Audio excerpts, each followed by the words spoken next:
Conceive, believe, achieve. This is former UFC middleweight champion of the world, Michael Bisping. Paddy the Baddy here. You're listening to Combat Sports UK. And you're watching Combat Sports UK. Welcome to episode 5 of the Octagon MMA podcast, brought to you by Combat Sports UK. I'm Lewis Glover and I'm joined by Octagon's man of many talents, Mr. Bryan Lacey. I swear, Bryan, every time I open my YouTube app, all I see is your mug doing one thing or another, doing some sort of interview, some sort of podcast, some sort of promotion. Right? I hope they're cutting you a nice crust because they're working you like a dog. I am a well-squeezed lemon, my friend. That is it. But I think it could backfire at some point because I might turn into one of those voices and faces that people just get so sick of. So, yeah. So I think I'll have to go into hiding after Birmingham, I think, for a little while. It's an absolute pleasure to be doing this with you once again. It's been a little while. So much has gone on throughout, the organization. So many great cards have come and gone. We were just chatting before we started recording. Personal life on my side has caught up with me and had to prioritize, but we couldn't let Birmingham go through to the keeper without. I wasn't going to let you, mate. I wasn't going to let you. I was like, is it me? I feel like I've never been on Tinder or anything, but I was getting ghosted. I was like, what's going on? I started to look out to see if you were doing other podcasts. I don't want to be weird about it, mate, but I was checking your feed and making sure there's no other content going out. But I'm happy. We're still pretty much exclusive, so that's great. We are. It's only because my Cage Warriors podcast fell through, but that's a conversation for another day. Give me a minute. Let me turn my mic up while I'm screaming. I love it, mate. I love it. But yeah, I've been very much looking forward to doing this, and of course, Octagon is heading back to the UK for the second time this year, third time overall. And from when I started following Octagon, it was like, okay, when are we going to the UK? And now it's coming thick and fast, and what a treat, what a card that we have on tap for us to dive into and really enjoy this coming Saturday night. The man I can see over your right shoulder from the first event, Mr. Aaron Abbey, is back in the main event, competing for the vacant title on the line against a promotional newcomer, but a name that will be not strange to British fans of MMA, Mr. Sam Creasey, former champion of the aforementioned Cage Warriors. Two-time champion, mate. Two-time champion. And also holds himself a win over Mr. Abbey as well a few years ago. They're fighting for the vacant belt.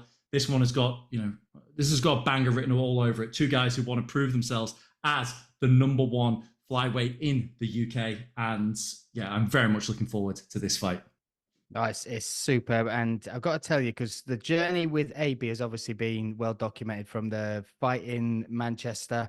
Then he was kind of waiting on Garcia for that rematch, which was agreed, and it never happened. Then he could have sat out, but he took the fight with Christopher Daniel, using that as a platform to really try and get the champion to come back. Then the champion didn't answer the call, so he was stripped. And I got to say, we were looking at options because what do you do with Aaron Abbey then? Because he's definitely earned it, especially with the fights he's had, the performances he's put on, bar the cut, which stopped the first one. His story is incredible. Octagon are all about stories. So everything is there to make it a title fight, but we didn't have a challenger. And it was for a long time. We were going through names and options, and there was many phone calls where we were kind of just left, not sure what to do. And on one call, I was on with Pavel, I was on with Andre, I was on with the matchmaker as well. And just threw the name out. We just talked about other flyweights, and I just said, because I hadn't seen Sam for a while. I knew he's on the 2-fight win streak. Obviously, he's so embedded in Cage Warriors. I was kind of sure that that's where he would be, especially off. He's only lost the belt 2 fights ago, come back really strong since then. Mm-hmm. So I just sent him a message, and he was like, "Actually, I'm out of contract." And I was like, "What?" And I said this to Pavel, Andre, and the matchmaker.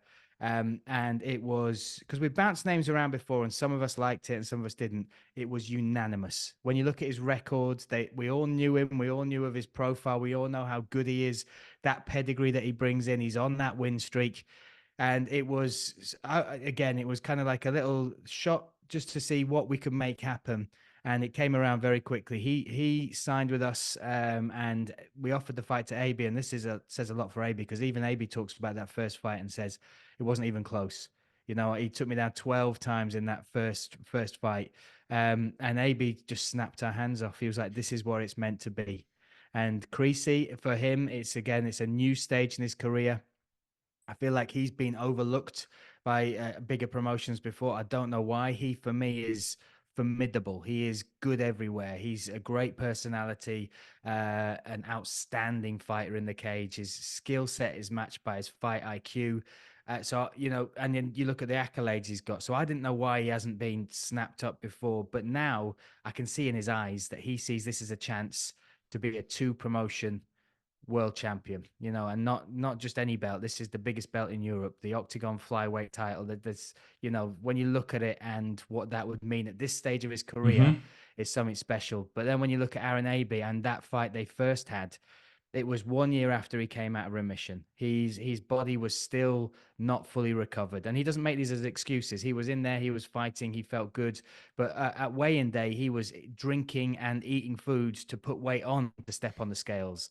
That's the size difference. And if you watch the fight, a big part that played in it was the physicality of and the technique, obviously, of Creasey. So for me, this is a great fight for Creasey because this could really cement his legacy as one of the best, if not the best, flyweight in Europe. And then for AB, this is that journey that he's come back from. This could be it really could be the fairy tale ending that he believes he never gets. Because if he comes out and his first big fight out of after cancer was on his debut for Cage Warriors against Creasey, he lost it so badly. But since then, he has physically got better, skill set got better. And those years that he lost due to the chemotherapy and everything else, it feels like he's caught up. And this will be the bar. This will be where we will be able to see if he's managed to close that gap properly. Yeah, I mean, as you said, Octagon is all about the stories, and this really is as good as it gets.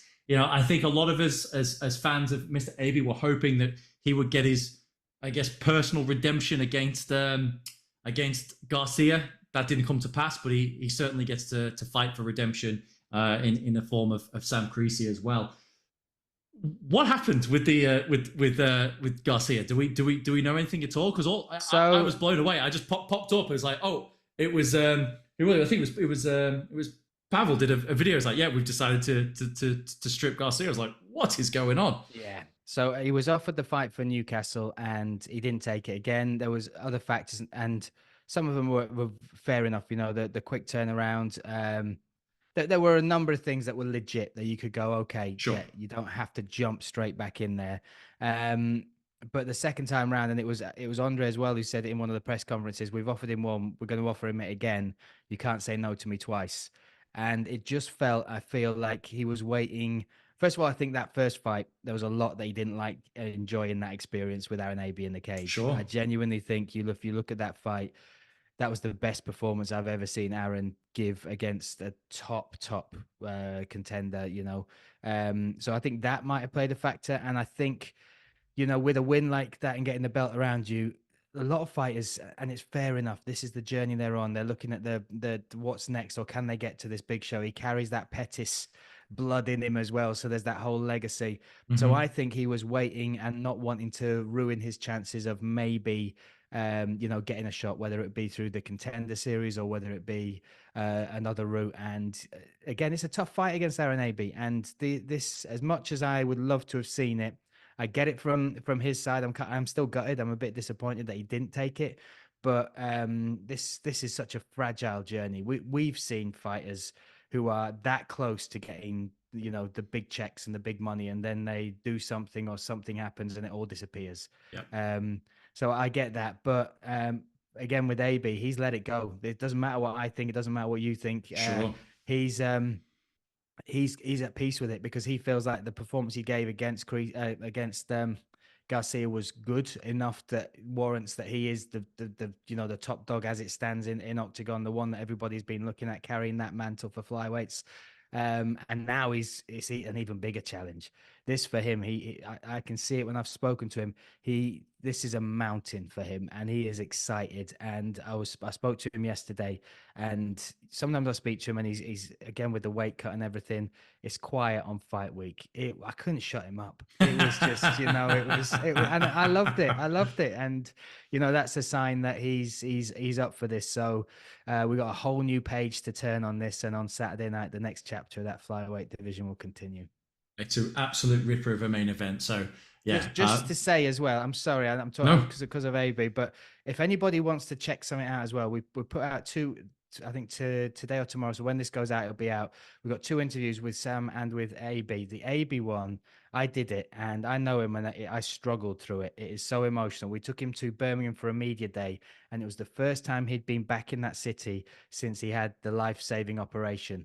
And he talks about it. He's like, that was his first time that he's driven to that city. The last time it was his uncle driving him. And one quote from it is the surgeon, Surgeon Patel, who, if I ever meet him, I will kiss him on the goddamn lips. Brace yourself, Surgeon Patel. But AB says, the surgeon said, I'm going to be honest with you, there's risks with everything. If you cross the road with a lollipop lady, it's still a risk.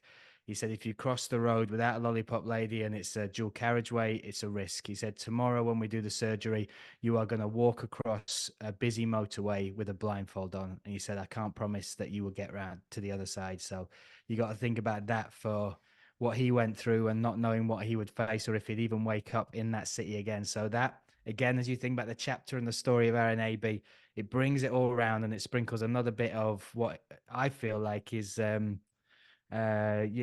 full circle as far as this journey that he's been on. Incredible. And Surgeon Patel, if you're hearing this, get yourself down to Resorts World and Arena get some on lipstick on, Surgeon Patel. Get some lippy on.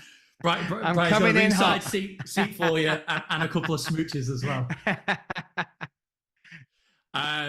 This card is not just the main event. There are plenty of scraps from top to bottom that should really pique your interest. And as always, we don't have time to go through all of them, but we would be remiss if we didn't talk about the man who really is driving the promotion for this card in some way. Probably the biggest star on the card, and that is Mr. Shem Rock, who committed his future to OKTAGON MMA after maybe a little bit of uncertainty what was going on, but it is a big promotion for a big personality, and it feels absolutely natural that Shem Rock is back with OKTAGON here and has got a ton of big fights lined up. And it starts with bragging rights for North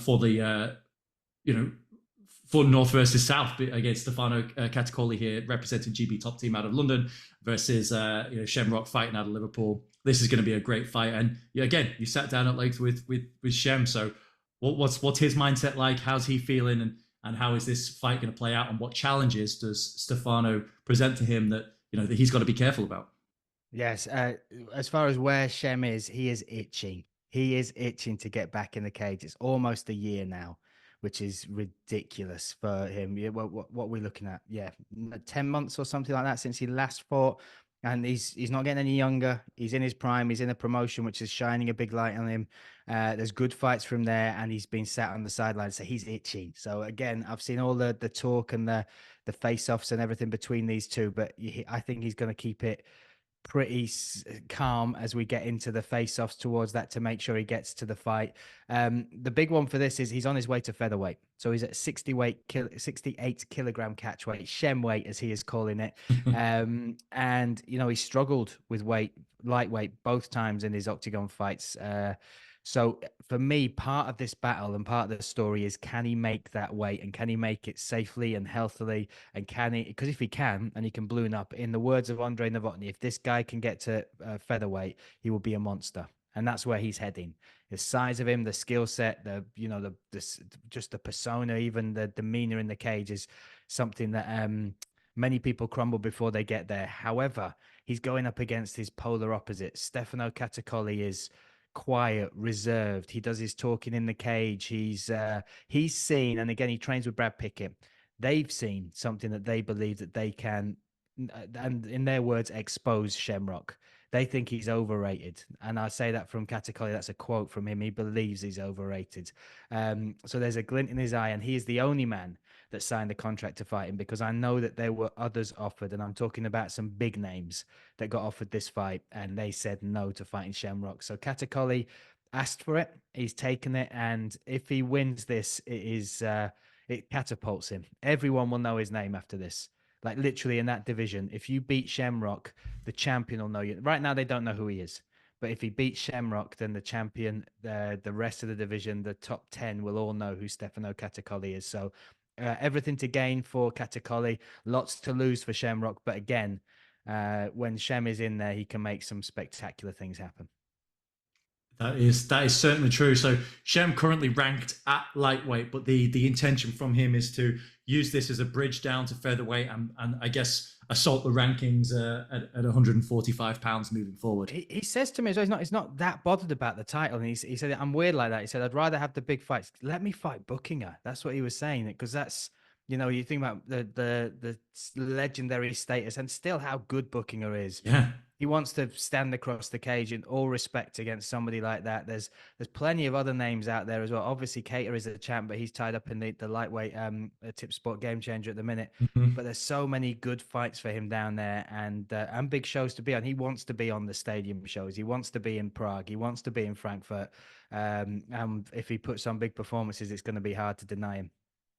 Brilliant. Yeah, it's going to be an absolutely fantastic fight. And whichever way it goes, it will, Shem Rock will become a bigger star, or, Stefano will take his rub and become a star in his own right and become a household name. Much on the line. Yeah, so much on the line for, for potential fights moving forward for both of these men. So I cannot wait for this. And speaking of fights with a ton of potential and lots of implications moving forward and some very, very, very bad blood, the Jedi is finally going to be able to get inside the cage against Siraj here. And for those who don't know what happened, because they were scheduled to fight in the first round of the Tipsport Games Changer about 6 weeks ago, let everyone know what went down, what the fallout has been since, and why this fight is now steeped in bad blood.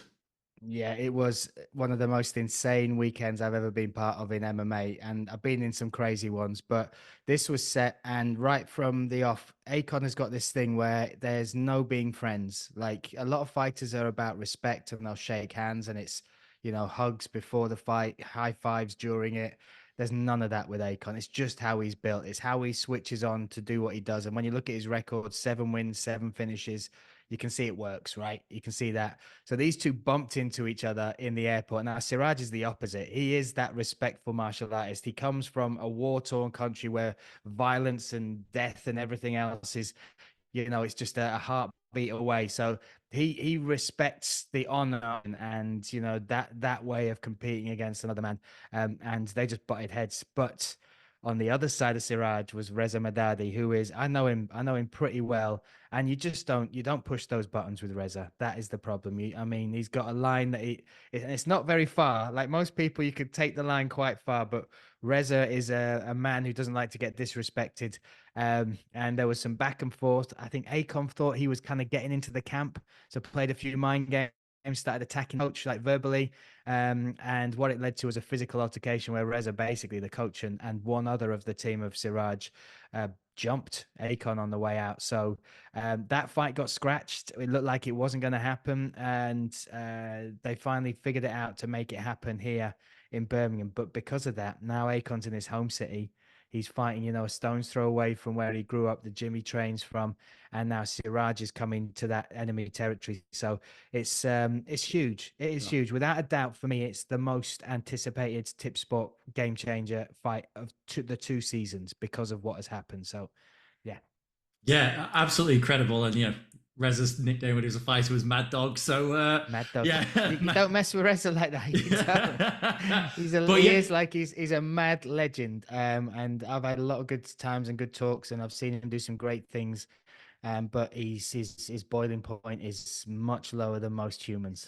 But as you said, all of those, let's call them intangibles or comforts, now switch to Akonne's favor. As you said, he's fighting at home city, crowd's going to be there. Siraj isn't going to be able to bring his coaches either. They've been banned from cornering an octagon for life now as well, as I understand it. So, a lot of things now favour Akonne, but one thing's for sure, Both these guys like to throw. Both these guys are striking sensations. This is going to be, if you like a scrap, this is going to be a fight that you absolutely have to tune into. And of course, because it's part of the Tip Sport Game Changer, the stakes are even higher because one man will move on the quest to win, a nice big chunk of €1 million courtesy of Tip Sport. It's mad. And just to give you some numbers on, so Akonne, 7 fights, seven wins, 7 finishes, 3 subs, 4 knockouts, or the other way around.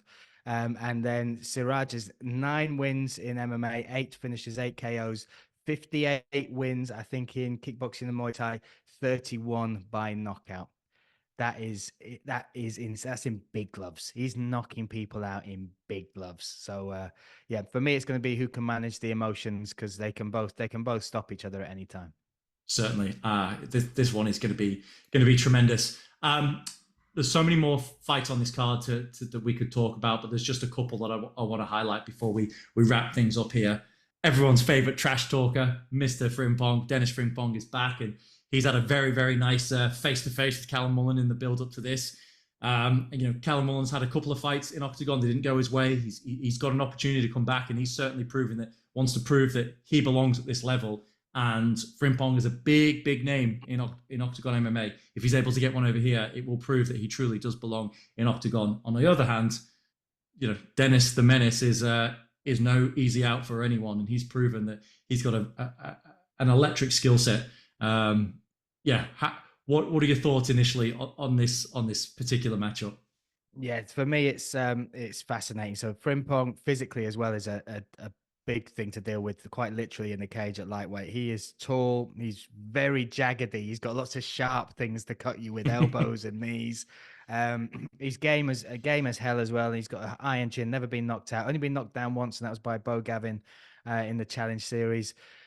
But one of his weapons is that intimidation, is that mind games, and he's not phased Mullen at all. Face to face, it was a brilliant face to face by those two. And again, you can watch it on the UK Now YouTube channel. Frimpong was Frimpong, slightly toned down, so it wasn't as offensive. It was very much more confidence than arrogance or anything like that. But Mullen, matched him for the energy and didn't back down, didn't take his eyes off him. So for me, that was a big tell.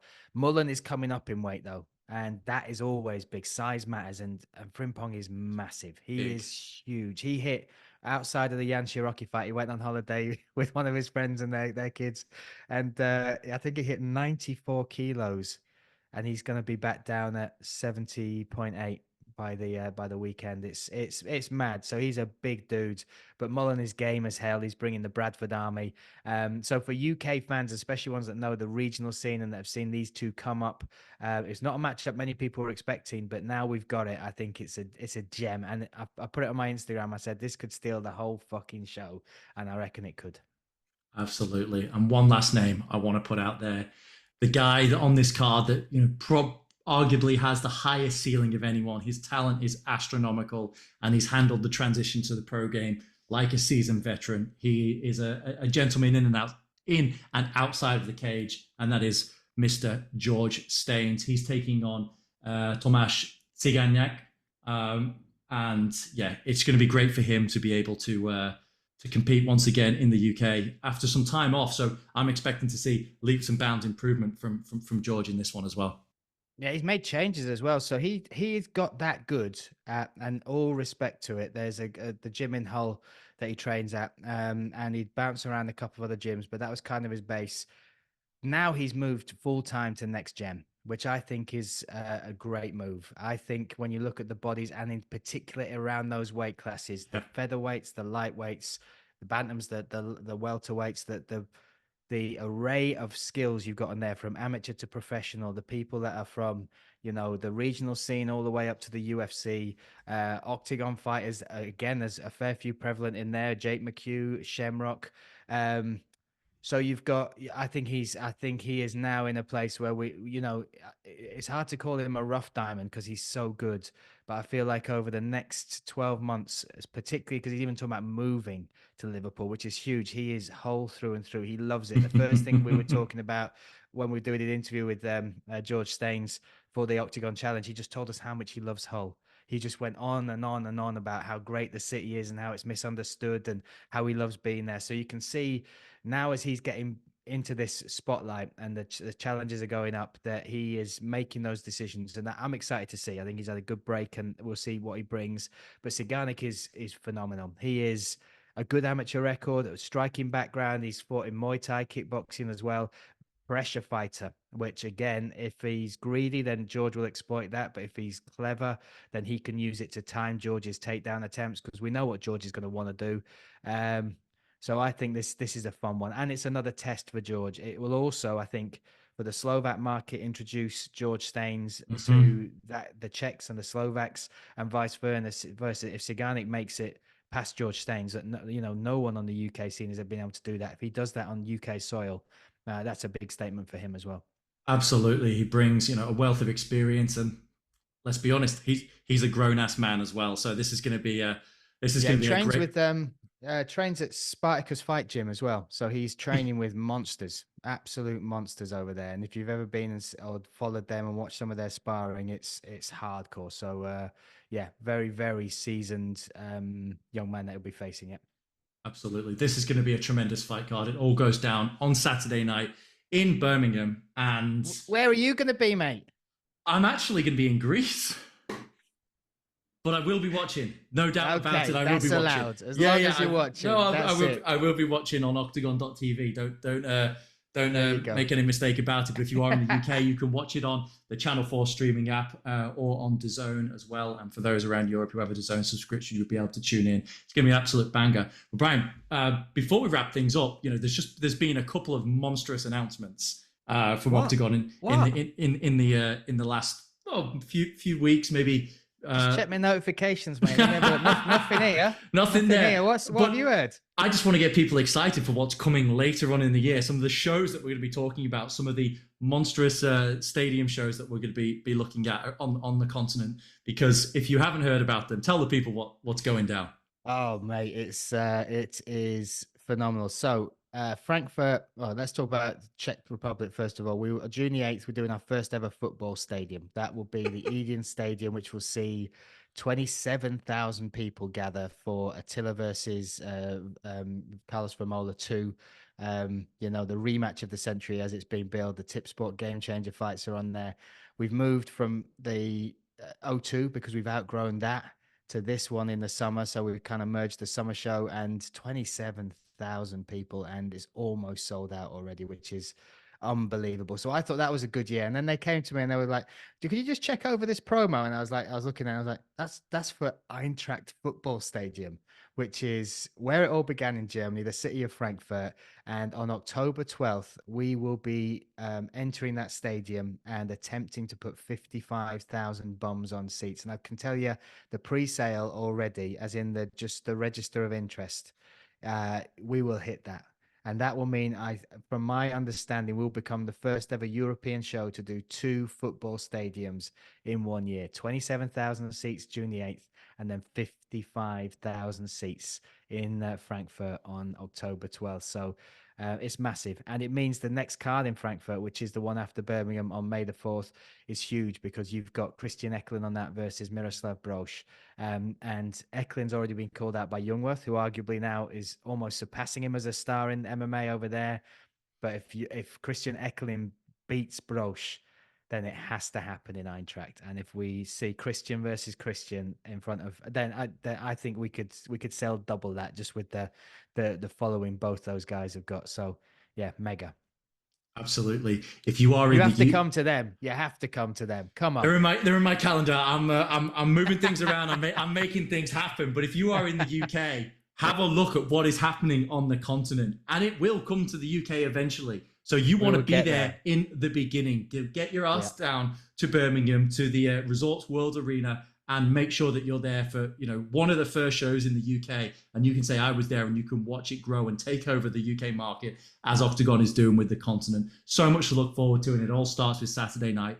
Octagon 56. Aaron Abbey takes on Sam Creasey for the vacant flyweight title and a whole host of other tremendous fights. Bryan, it's been an absolute pleasure, as always, to chat with you. Thank you very much for your time. I missed you as well. You. There we go. There we go. And if you do want to come, go to theticketfactory.com. There are some seats available. So come to Birmingham, check out this show. And it is the best card we've put on so far. We've had two fantastic ones, Manchester, Newcastle. But you just look at this. You look at that card, and it is the best one so far that we've brought to the UK. Brilliant. Tune in, everyone.